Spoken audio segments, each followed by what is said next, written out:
Escuchas La Informante, el podcast de la Neta, en el que te mantenemos al día en los debates sobre democracia, derechos humanos y derechos de las mujeres, con la conducción de la periodista Luna Grado. Hola a todas, todos quienes escuchan La Informante. Mi nombre es Luna Grado, soy la directora de La Neta y en esta ocasión me acompañan dos mujeres del mundo sindical. Estamos aquí al lado mío, se encuentra Natalia Mesías. Ella es directora legislativa de la Federación Nacional de Sindicatos de Salud Privada, FENASAP. Y al otro lado se encuentra Karen Palma. Ella es vicepresidenta de la Mujer y Equidad de Género de la Central Unitaria de Trabajadores y Trabajadoras. Hola, bienvenidas a ambas. Les agradezco mucho que estén en este programa. En este capítulo queremos abordar la Ley Karen o la Ley 21.463. Está promulgada en enero de este año y entra en vigencia ahora el 1 de agosto. Es una ley que busca prevenir, investigar y sancionar el acoso laboral, sexual y la violencia en el trabajo, a partir de un caso lamentable de una técnica en enfermería llamada Karen Salgado, quien lamentablemente se quitó la vida en 2019 luego de sufrir acoso laboral constante. Y bueno, desde ahí partió esta iniciativa legal que hoy conocemos como Ley Karen y que queda menos de 2 semanas para que entre en vigencia. Entonces queremos hablar un poco sobre esto y partir preguntándoles a las dos, quien quiera partir comentando por qué es necesario contar con esta ley que aborde específicamente el acoso laboral, sexual y la violencia en el trabajo. Bueno, muchas gracias primero por la invitación. Es súper importante desde el mundo sindical el poder compartir el proceso que se ha llevado para poder implementar Ley Karen, y yo creo que esto viene también a resolver muchos problemas que están ocultos en los espacios de trabajo, tanto público como privado. Y en el proceso legislativo una de las cosas que más se pidió es que esta ley pudiera incluir al mundo público, así como lo hace con el mundo privado, porque la violencia, el acoso sexual y el acoso laboral que se vive en el mundo del trabajo es muy amplio. Esa es una de las principales importancias, y a través de la prevención, que es lo que trae esta ley, que es lo que incorpora, y una de las cosas más importantes es el camino, ¿cierto?, para poder ir disminuyendo las cifras que hoy tenemos en relación al acoso sexual, laboral y la violencia en el trabajo. Sí, bueno, reforzar lo que planteaba la Natalia. Yo creo que se hace urgente y necesario a propósito de la crisis que vivíamos en torno al tema de la violencia. Casos como el de Karen Salgado lamentablemente no son aislados. Tenemos otras mujeres que han terminado por suicidarse a propósito del acoso y el maltrato laboral, 2 casos emblemáticos en las trabajadoras del comercio, otras trabajadoras de la salud, tanto del sector público como del sector privado. Y eso yo creo que abrió espacio a que se instalara una legislación en esta materia. Pero también agregar que Chile en marzo, el 8 de marzo del año 2023, ratificó el convenio 190, y eso implica que obliga al Estado a poder tener legislaciones en esta materia. O sea, decir que la ratificación de un convenio no es solo la firma ni el acto, también sienta algunas obligaciones, y la Ley Karen es la primera legislación en materia de acoso y maltrato laboral en el marco del convenio 190. Seguramente después vamos a notar que van a venir más leyes, pero creemos que esto es muy valorable y importante porque ya empezamos a dar paso a visibilizar esta crisis que teníamos y también a visibilizar la violencia y el acoso que a veces se esconde a propósito de los lugares de trabajo. ¿Y esta violencia y acoso en el trabajo afecta de manera diferente a las mujeres que a los hombres en los espacios laborales? Sí, lo que pasa es que si uno se va como a las cifras, quienes sufren más violencia y acoso en el trabajo sin duda son las mujeres y las disidencias sexuales también. Por eso es súper importante lo que mencionaba Karen. El convenio 190, uno de sus objetivos es erradicar la violencia en el mundo del trabajo y erradicar la violencia por razón de género. Sin duda los hombres igual viven tipos de violencia que hoy en Chile aún en muchos espacios están normalizados. Por ejemplo, los garabatos. tratarse a garabatos o tratarse a gritos. Eso también afecta a las mujeres, en su gran mayoría a las disidencias, pero también a los hombres. Hemos visto a través de todo este proceso de tramitación de la ley, como por ejemplo compañeros de la construcción mencionaban las altas tasas de suicidio que tienen los capataz, a raíz de esos tratos que están normalizados, que supuestamente los hombres deberían aceptar estas conductas de garabatos o de gritos, o de tratarse de esa forma, y realmente, y esta ley también lo que trae es de ir eliminando esas conductas que están normalizadas y que pueden ser como muy pequeñitas y que se pueden confundir a veces y decir, no, eso no es maltrato. Sí. Bueno, en la misma línea decir que, claro, ya hay evidencia, dijéramos, suficiente que las mujeres somos más tenemos cifras mucho más altas de violencia y de acoso en el mundo del trabajo. Y yo creo que eso también tiene que ver con un sesgo cultural. Lo decía Natalia, esta ley, creo que una de las cosas más relevantes es que empieza a hablar de la prevención y de este cambio cultural profundo en que todos los actores y actrices tenemos un desafío. El mundo sindical también, o sea, el cómo nosotros vamos erradicando conductas que son normalizadas y también desde el punto de vista pedagógico, diciendo que hoy día hay cosas que son inaceptables y que creo que en esa línea estamos avanzando con esta legislación, pero obviamente, como decía Natalia, también hay hombres que han sufrido violencia y ahí yo quisiera hacer un punto, porque creo que esta ley también va a implicar que reconozcamos la violencia. A mí me ha llamado harto la atención en toda la difusión que se ha hecho, que por ejemplo no está claro que a mí me aíslen en mi lugar de trabajo sea violento, sea una práctica violenta, o que un jefe ordene a los compañeros que no saluden a cierta persona, que le den más trabajo del que podría hacer en una jornada laboral, que no le transmitan la información para que él pueda desempeñar su trabajo. Son conductas que están en el marco de la violencia y el acoso laboral y que a veces no son tan conocidas por la población en general. Sí, son conductas que se ven como algo como que fuera parte de lo que son las dinámicas laborales cuando no debiese ser así. Y en ese sentido, las dos mencionaban el tema de la prevención. ¿De qué forma la ley, Karin, aborda la prevención de este tipo de violencia o del acoso en los espacios laborales? Sí, mira, una de las cosas importantes que señala la ley y cómo se modifica el Código del Trabajo y también otros cuerpos legales para hacerlo hacia el sector público y hacia las municipalidades, es que tiene una obligación por parte de las entidades empleadoras de generar un protocolo de prevención del acoso sexual, laboral y violencia en el trabajo.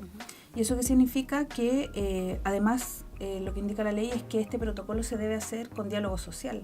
No solamente el empleador, sino que debe incorporar a los comités paritarios, a los comités de riesgo psicosocial que hay en las empresas y a los sindicatos. Entonces, a través de esta mesa bipartita, poder generar estos protocolos de identificar los riesgos que hay en el trabajo en relación a materias como violencia y acoso laboral y sexual. ¿Por qué hago mención de esto? Porque todos los espacios de trabajo finalmente son diferentes. O sea, el lugar de comercio va a tener unos factores que son propios de ello y el sector salud quizás va a tener otros. Entonces, a través de eso se implementa este protocolo, identificando los riesgos, instalando medidas para poder mitigar los riesgos o para poder erradicarlos. Y ahí, bueno, la ley menciona cómo a través de capacitaciones constantes se refuerza la prevención a través de este protocolo para poder erradicar la violencia o mitigar los factores que se puedan encontrar en esas evaluaciones de riesgo. Ahí yo iba a preguntar también, una de mis preguntas anteriores, estos protocolos, claro, tú mencionas que se realizan de forma con diálogo social, o sea, no solo lo hace el empleador y listo, sino que hay como una conversación antes, pero luego está la obligación también de difundir entre los trabajadores y las trabajadoras. Sí. Me imagino porque para saber efectivamente como qué es lo que está permitido y no permitido, dónde denunciar, qué hacer, eso va a tener que quedar establecido y difundido entre trabajadores, ¿cierto? Sí, claro. Bueno, además de estos protocolos de prevención, hay que decir que Bueno, el sector privado, el sector público ya venía con unos protocolos de MALS, que significa que ya teníamos algo para erradicar la violencia o para los casos de que ocurriera como denunciar, un procedimiento de denuncia. El sector privado en algunas empresas sí lo tenía, pero no era no era obligatorio. Hoy día también entra la obligatoriedad de tener un protocolo para la para la denuncia. Que está muy ligado además también a la dirección del trabajo, donde va a haber un registro y va a haber todo un proceso que va a permitir que los trabajadores y trabajadoras sepan que tienen alguna forma de denunciar frente a este tipo de situaciones como el acoso y la violencia. Y también el tema de la prevención que va a ser difundido. Y nosotros también esperamos, porque a propósito de lo que decía anteriormente del convenio 190, hoy día el Estado también tiene obligación de hacer prevención y hacer esta difusión pública del tema de la violencia en el mundo del trabajo. Y estamos a puertas de que prontamente salga una campaña visual hacia la ciudadanía en general en que mostremos que hay conductas que no son correctas y que existe violencia y que tenemos que erradicarla y acciones para poder erradicarla. Sí. Y para no perder un poco el hilo, una de las cosas importantes es que aparte de ser obligatorio para las entidades empleadoras, también incorpora la perspectiva de género, la confidencialidad y la no revictimización, porque si nos vamos atrás o a lo que tenemos hasta hoy, primero la víctima tenía que ser de manera repetida, que estuviera recibiendo este tipo de conductas para poder denunciarla. Muchas veces la confidencialidad no se respetaba, no había una seguridad para que la persona pudiera denunciar, y muchas trabajadoras sobre todo se han quedado con esos sentimientos o con esos tipos de maltrato en silencio. Muchas han llegado al suicidio. Entonces yo creo que también ahí es importante la obligación, lamentablemente, porque el empleador es muy difícil que lo haga, o son muy pocos los que lo hacen por actitud propia, claro. Pero la obligación de incorporar la perspectiva de género, de incorporar la confidencialidad, de no revictimizar a quien está siendo víctima de estas conductas, y lo que tú mencionabas antes, de poder capacitar en qué es acoso. Porque hay gente que no sabe lo que es acoso, lo que mencionaba Karen antes. No saben que si a mí me dan más trabajo, si me aíslan, si me cambian del lugar, eso va a generar un acoso laboral. Y de que esta capacitación sea transversal, no solamente para las personas trabajadoras, sino también para las jefaturas, para la gerencia, que son los espacios donde también se vive mucha violencia entre sus pares. Ah, claro, como no es, eso también iba a preguntar, no es solamente entre un superior a un trabajador, sino entre pares también puede... Y se incorpora la violencia de terceros también. Sí, ese punto también quería preguntar, porque me parece súper innovador, y también ha sido uno de los puntos que he visto que se destaca harto, esto de agregar la violencia de terceros, porque claro, a veces pasa, ¿no? Es como... Sobre todo yo me imagino que en el mundo del comercio, enfrentarse con clientes maltratadores, entonces, ¿cómo se aborda eso en la ley? ¿Qué puede hacer un empleador en estos casos? Sí, bueno, tal como tú lo planteas, la ley lo que hace hoy día es establecer las definiciones de 3 tipos de violencia y de acoso, y además incorpora esta de la violencia externa. Y yo creo que ese es un gran avance para hombres, pero principalmente para mujeres de sectores que atienden directamente público, comercio, salud, educación, porque lo que va a haber es que al tipificarse, hoy día van a haber herramientas para hacer denuncias efectivas respecto a esos maltratos y esos acosos. Claro, uno puede decir, bueno, esto debiera haber regulado solo lo interno, pero también es un avance el que podamos reconocer que no necesariamente solo se da en lo interno la violencia, sino que también hay factores externos que llevan a que trabajadores y trabajadoras sufran de violencia y de acoso en el mundo del trabajo. Y también, bueno, en esa misma línea, lo importante de eso es que en la parte de la investigación también se indica ahí cómo el empleador tiene que separar a la víctima, colocarla en un lugar resguardado de la violencia que esté viviendo, porque como decía Karen, en salud, o sea, en comercio sí se vive mucho la violencia de terceros, pero en salud también. O sea, los pacientes no son pacientes, se les llama ahora clientes, porque, y sobre todo en la salud privada, y es mucha la violencia que se recibe por parte de ellos, entonces, y de ellas, entonces ahí el empleador va a tener la obligatoriedad de sacar al trabajador, a la trabajadora, de colocarlo en un espacio seguro y mientras dura la investigación.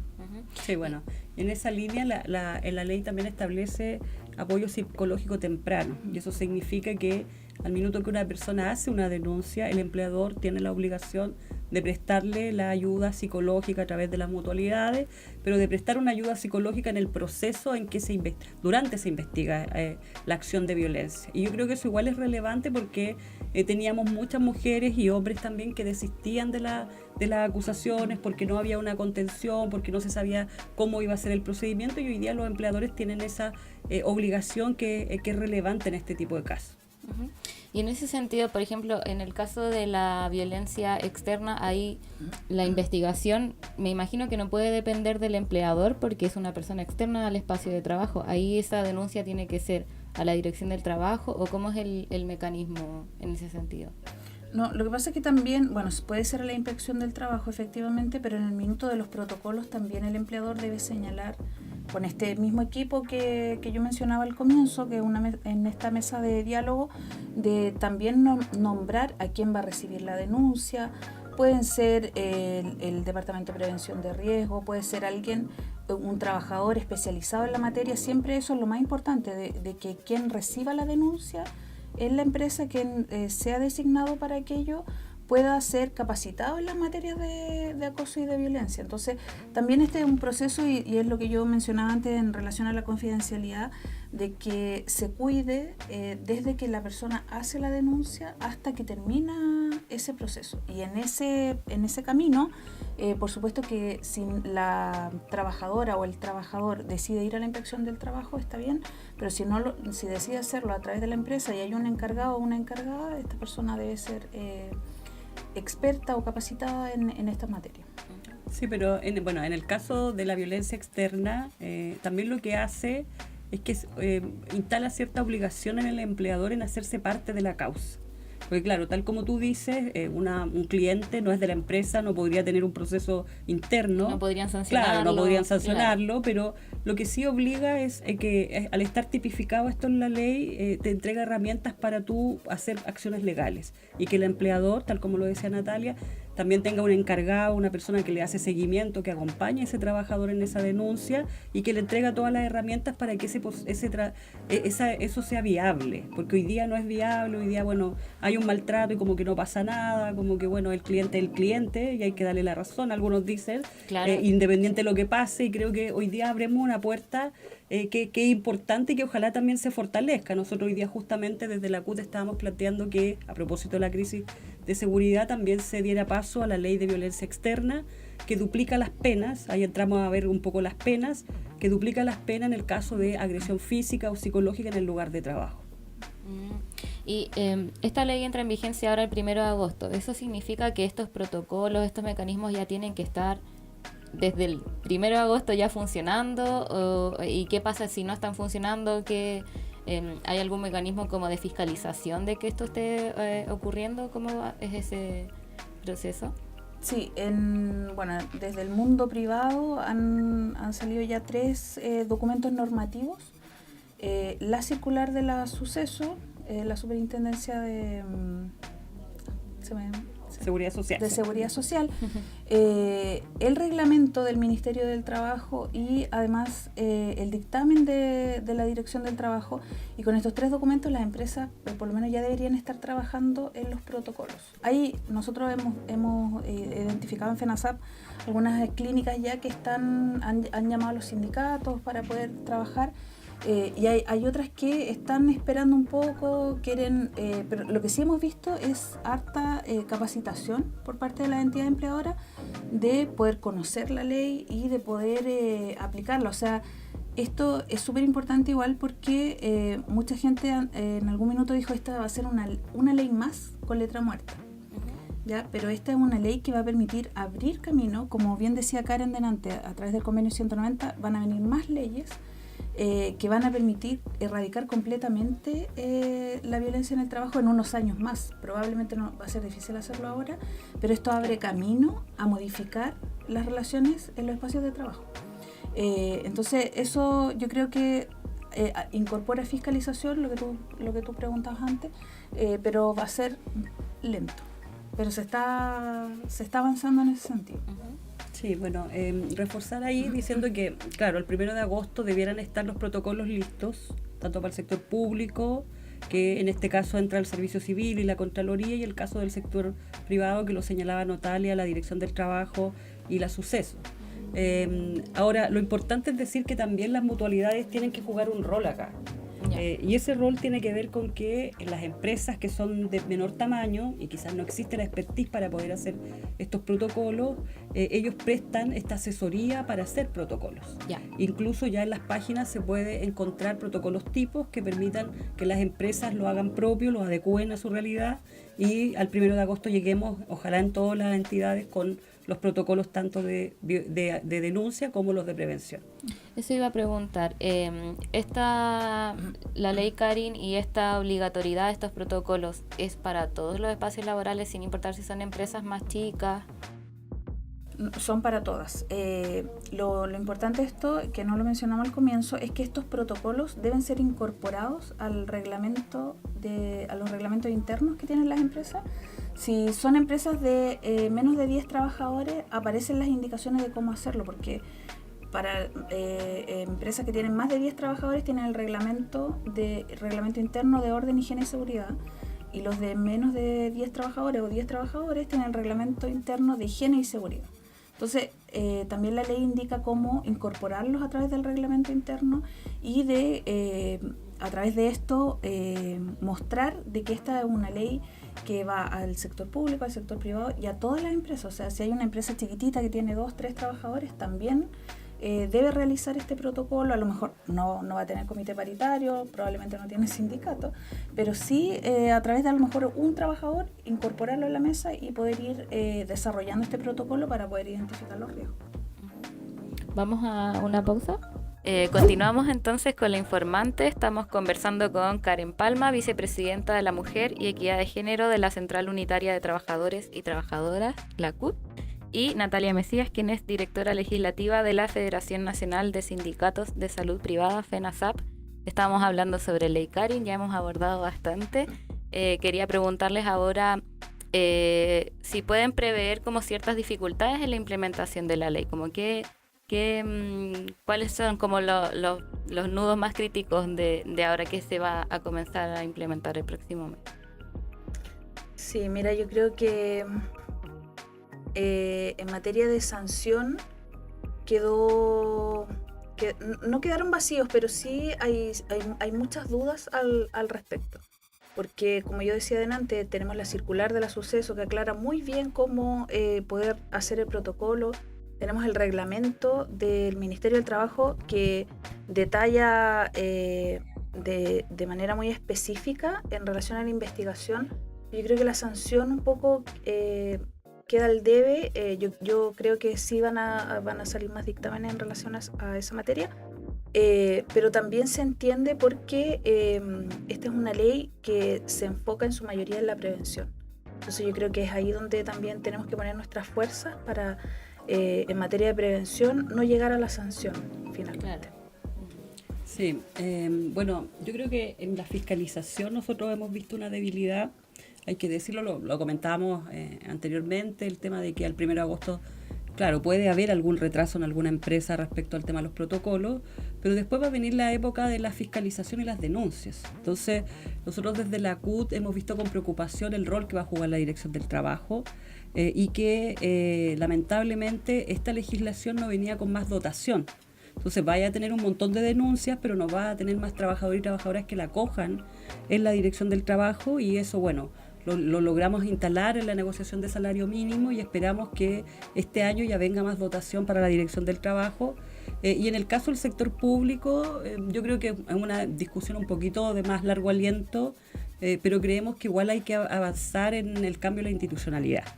No es posible que todavía sigamos como que el acusado sea tu jefe o jefe de tu jefe, o que sobre todo en localidades o en regiones donde todo el mundo se conoce, como que al final tú termines denunciando y sepas que no pasa nada porque hay círculos que protegen a los denunciados. Entonces creo que ese tipo eso queda un poco corto en la legislación, pero como yo decía al inicio, en el marco del convenio 190 seguramente van a venir más legislaciones que puedan abordar este y otros temas, porque tú, claro, decías, bueno, a quienes les toca, y yo creo que hoy día lo define claramente, que es a todo aquel que tenga un contrato, Claro. ya sea del Código del Trabajo, que en el caso del sector privado, o en el caso del sector público una resolución de servicio, y que sea trabajador del sector. Pero quedó el vacío en los informales, queda el vacío en los practicantes, me refiero a la gente que hace prácticas en algunos lugares determinados, en lo que son las pasantías, los contratos a prueba, etcétera, que los abarca el convenio 190 y que seguramente van a ser materia de otra legislación. Ahí toca un punto súper interesante, no lo había pensado, pero claro, hay trabajadores en una empresa que pueden estar a honorarios, hay muchos practicantes, también hay empresas que se sostienen por los practicantes, entonces es un punto súper relevante de seguir avanzando, y creo que también en torno a la ley Karen ha habido bastante desinformación, y como banalización de la ley se han visto muchas notas así como estos 18 conductas ahora van a ser delito. Entonces, ¿creen que hace falta como ahí dar a conocer más a los trabajadores, a la sociedad, en qué consiste la ley Karen? Sí, bueno, Karen lo mencionaba antes, esta campaña que se va a hacer, que yo creo que va a salir pronto. No sé si va a salir en la televisión, en las radios, pero sí va a ser una campaña masiva en relación a esto, y que viene un poco más a enfocarse en la prevención. Está bien que los medios saquen este tipo de conductas, porque también va poniendo sobre la mesa, en la discusión,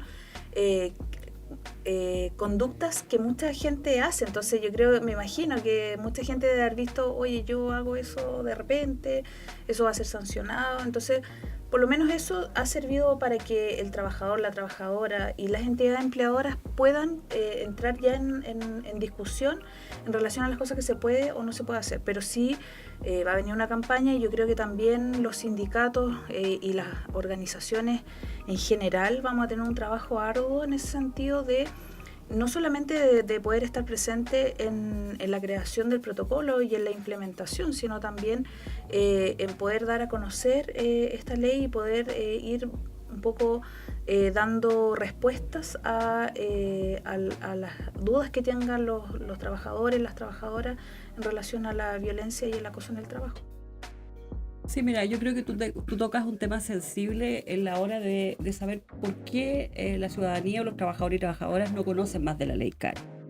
Y claro, uno puede decir, bueno, ratificamos hace más de un año el 190, la CUT con los recursos que tienen, las organizaciones sindicales con los recursos que tienen, tratan de difundir estas materias, pero también hay que decirlo, y por eso agradecer este espacio, que los temas laborales tienen un bloqueo en las comunicaciones.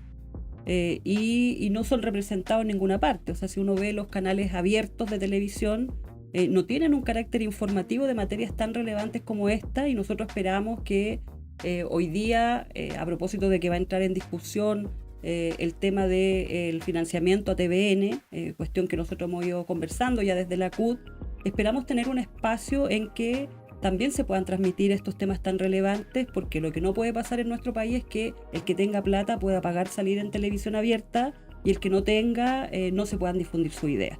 Y por eso también es valorable este tipo de espacios, porque permiten que la ciudadanía se informe de temas relevantes como este, y también de situaciones que a veces desgastan la vida. Nosotros, que nos ha tocado ver a muchas trabajadoras que han sufrido acoso y violencia, eso repercute en su salud física, trayéndole enfermedades, en su salud mental, para qué decirlo, y también en sus relaciones sociales, afectándolas de gran forma, y creo que eso es un tema que ojalá pudiéramos tener mayor posibilidad de difusión.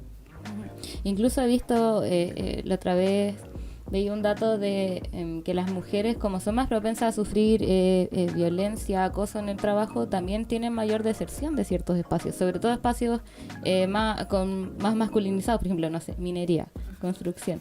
Entonces me imagino que con esta ley, al ir diciendo como estas conductas son violencia, son acosos, va a ir permitiendo que sea como un espacio más digno para trabajar, ¿no? Sí.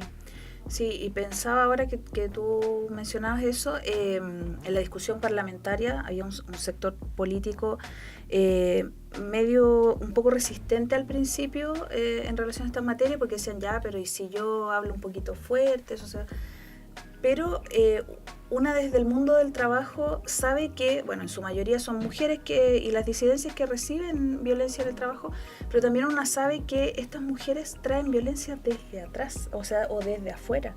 Entonces, en la discusión parlamentaria, en una de las exposiciones tuvimos que explicar que, por ejemplo, el sector salud es un sector altamente feminizado, el 73% son mujeres. De ese 73%, el 44% sostiene hogares monomarentales. Y muchas de ellas tienen que lidiar con la violencia económica por el pago de las pensiones, muchas de ellas viven violencia intrafamiliar en sus hogares, viven violencia en los trayectos a sus trabajos. Entonces imagínate llegar a recibir violencia en el lugar de trabajo donde uno pasa más tiempo que en cualquier otro lugar. Entonces efectivamente muchas mujeres han decidido, ¿para qué voy a ir a trabajar si tengo que hacer una serie de cosas para llegar a mi trabajo, ver con quién dejo a mi hijo, solucionar esto otro para recibir violencia? No tiene sentido. Entonces, como bien decía Karen, esto permite también darle seguridad a la trabajadora en su mayoría y al trabajador también, de que va a estar resguardado frente a ese tipo de conductas. Sí, yo solamente agregar que yo creo que es relevante lo que tú señalabas, cómo nosotros cuidamos la inserción de más mujeres al mundo laboral. En la mañana escuchábamos una cifra, solo el 54% de las mujeres hoy día trabaja, y cuando hemos revisado otras encuestas decimos, bueno, ¿por qué las mujeres no trabajan? Y hay dos temas que son bien prioritarios: el tema de los cuidados, que es un tema cultural, una carga que todavía se le adjudica a las mujeres, y también el tema del acoso y el maltrato. Entonces creo que esto empieza también a poner temas que van a permitir que las mujeres se inserten en el mundo laboral, al igual como hoy día estuvimos en el lanzamiento de lo que va a ser las indicaciones para la ley de equidad salarial, que significa entregar igual valor al trabajo a hombres y mujeres, y creo que todas estas materias como 40 horas y otras van en pos de que las mujeres de verdad tengamos igualdad a la hora de querer tener un trabajo seguro, con igual salario y con condiciones laborales de trabajo decente. Y aquí ya una última pregunta. Hemos conversado harto respecto a lo del convenio 190 de la OIT, y que quedan materias que pueden seguir avanzando. Como, ¿en qué falta avanzar en materia laboral aquí en Chile?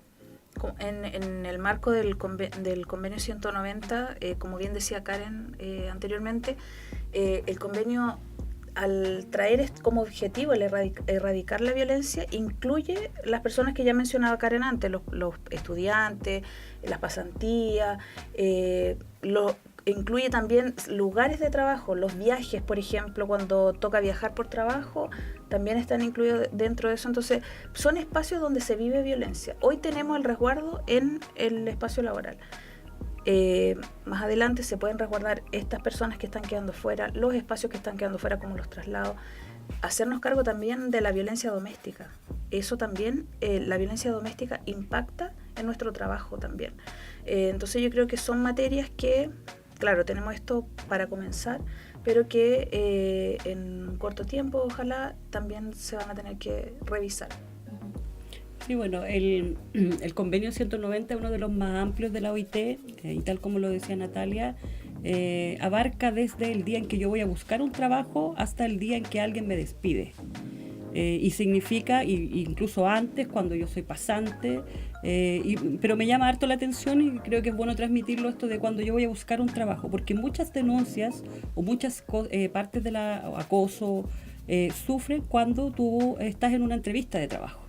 Y claro, te condiciona, bueno, si tú haces esto, si tú no haces esto, te doy o no te doy el trabajo, y claramente la persona que tiene la necesidad termina casi como accediendo, o bueno, no accediendo, pero hablar casi ese punto, abarca todo lo que tiene que ver también cuando te despiden y después del despido. O sea, ¿qué pasa si un trabajador después del despido alguien le empieza a mandar mensaje o acosarlo? Es a causa de su trabajo. Entonces, bueno, para abarcar toda esa amplitud falta más legislación. Y también falta más institucionalidad, y abordar también la responsabilidad, y esto es lo último, la responsabilidad desde el punto de vista empresarial en temas de violencia general. como por ejemplo la violencia doméstica. El convenio habla de que los empleadores tienen un grado de responsabilidad, no en involucrarse en la vida privada de los trabajadores y trabajadoras, pero sí de poder ser una herramienta de apoyo cuando una mujer o un hombre sufre violencia doméstica, sufre violencia en su hogar, y creemos que esas son materias que seguramente vamos a seguir discutiendo, pero no podemos dejar de no valorar este primer paso que es la ley Cari. Súper. Muchas gracias a ambas. Nos quedamos con esta idea de que Ley Karin es un primer paso, es un gran avance, sobre todo en prevención, en desnormalizar la violencia. Así que agradecer el trabajo. Sé que ambas estuvieron en parte de la tramitación de la ley. Así que es muy, muy valorable. Esperamos que esto igual sea un primer paso para generar este cambio cultural del que hablaban ustedes al principio, que no es fácil, como todos los cambios culturales, pero supongo que es un primer paso y que de a poco se va a ir avanzando. Muchas gracias por participar de La Informante, y nos vemos en un próximo episodio de nuestro querido podcast. Esto fue La Informante por hoy. Búscanos como @lanetacl en redes sociales para esperar el próximo episodio. La Neta es un medio digital de Corporación Humanas. Este programa cuenta con el apoyo de IFA Civic,